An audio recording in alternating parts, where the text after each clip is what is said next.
I got a question from Jack on firesidechat.com. I recently got an inheritance from my father in the amount of $250,000. I have never handled that much money before. What should I do? I'm so sorry for your loss, Jack. I don't know how long ago your father passed away, but I would make sure to set some time apart for yourself to go through the grieving process. As far as the inheritance goes, this is a blessing from your father. And he trusted you to handle all or part of his inheritance so you can do something good with it. You don't want to act on this money emotionally. If you're not emotionally ready to handle this money, then I will leave it in the account wherever it is now, and make sure you take the time to grieve your father and then take the next steps when you feel ready. Once you are emotionally ready to handle the money, I want you to think about what your father would want you to do with your inheritance. He gave it to you because he wants to leave a legacy so that you can make a difference in your life.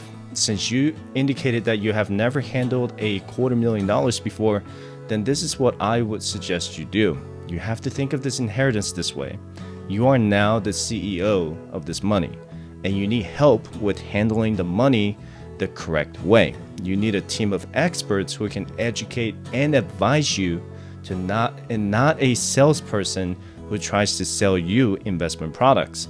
So if I were you, Jack, I would hire a CPA or tax advisor to help me with the taxes. I don't know if that money is in a 401k, IRA, or in some other account, but they all have different rules with the IRS when it comes to inheritance. So you want to make sure you don't underpay or overpay the IRS. You should also look up stepped up cost basis, and that's the tax code when the beneficiary receives an asset from the benefactor. The asset's cost basis becomes the market value at the time the benefactor passes away. And the second thing I would do is to hire a financial coach or a financial advisor.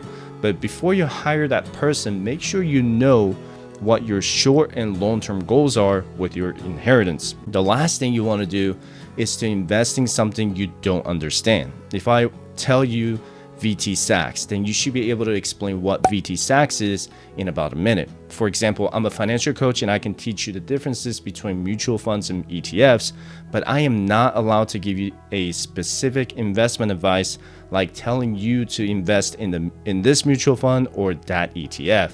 You can also hire a financial advisor who can show you the specific investment options to let you decide what to do with the $250,000. However, you want to make sure that financial coach or financial advisor is willing to teach you those options first instead of selling you or telling you the specific investment products so they could get a commission out of you.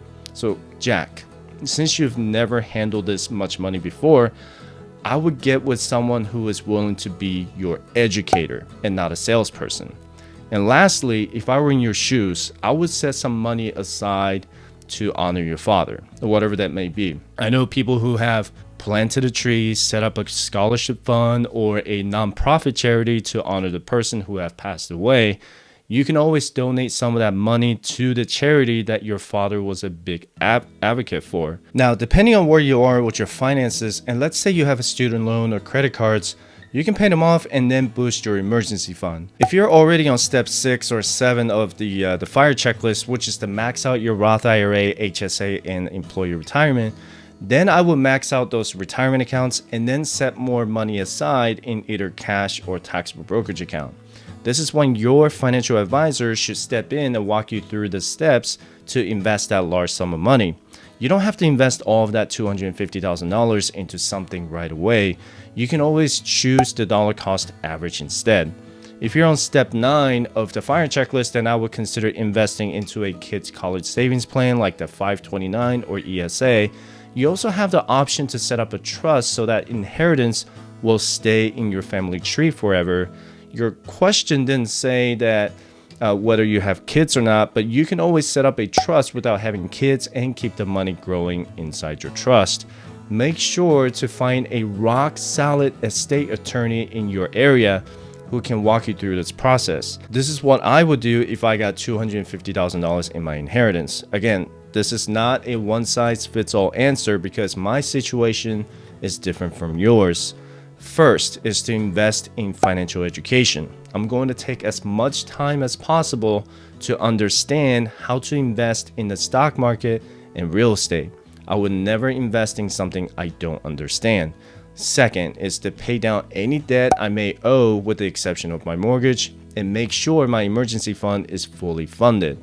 Third is to create my own investment plan, and that could be in the stock market or real estate. The question I would ask is, if I want to invest this money into growth, income, or something safe for the long term, this can also depend on my age and my risk tolerance. This would also be a good time for me to hire a financial coach, financial advisor, or real estate professional to walk me through the investment process before I invest.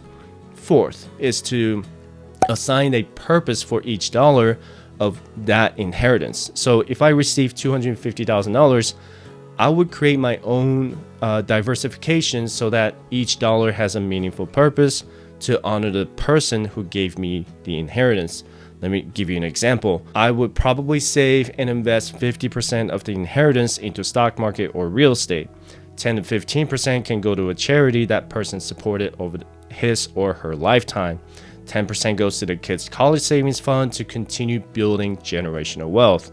20% goes to paying off your debt and maybe even paying off the house. And then spend whatever you have remaining in that inheritance.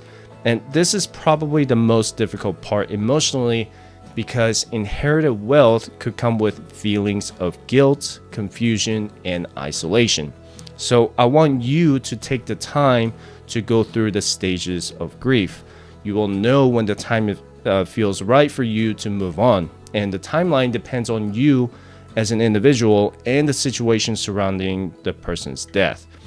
It may take weeks, months, or even years. I want you, Jack, to remember that person loved you and trusted you to transfer the responsibility of his wealth over to you because he knew that you would do the right thing by it.